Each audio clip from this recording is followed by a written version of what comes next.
وعلیکم ورحمۃ اللہ وبرکاتہ۔ علامہ اقبال، ڈاکٹر علامہ اقبال نور اللہ مرکزہ رحمۃ اللہ تعالی علیہ کا شعر ہے۔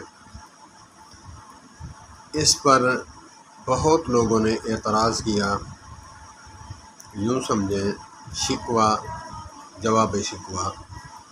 شکوہ جب کتاب لکھی تو لوگوں نے اعتراض کیا، جب جواب شکوہ لکھا تو قرار آ گیا۔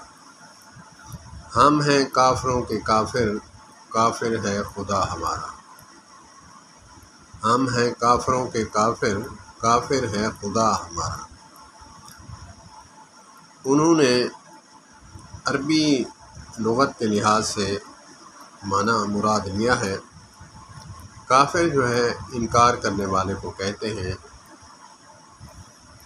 کیونکہ ہمارے نبی حضرت محمد کریم صلی اللہ تبارک و تعالی علیہ وآلہ وسلم کو بھی نہیں مانتے، ہمارے اللہ عز و جل کو بھی نہیں مانتے، اگرچہ کچھ مانتے ہیں اس لحاظ سے کہ ہم خدا کو مانتے ہیں،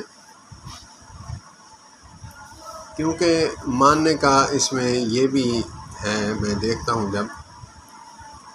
جب کہتے ہیں کہ فطرت جو ہے ہمارے حصے میں لکھ دیا ہے، تو اسی لیے وہ مانتے ہیں رب کو، لیکن ہمارے نبی حضرت محمد کریم صلی اللہ تبارک و تعالی علیہ وآلہ وسلم کو نہیں مانتے۔ تو نہ ماننے کو، انکار کرنے والے کو کافر کہتے ہیں۔ تو اس زمرے میں ہم ہیں کافروں کے کافر، ہم ہیں انکار کرنے والوں کے انکاری، اور انکار کرتا ہے ہمارا رب۔ اللہ پاک ہمیں صحیح عقیدہ رکھنے کی توفیق عطا فرمائے۔ والسلام علیکم ورحمۃ اللہ وبرکاتہ۔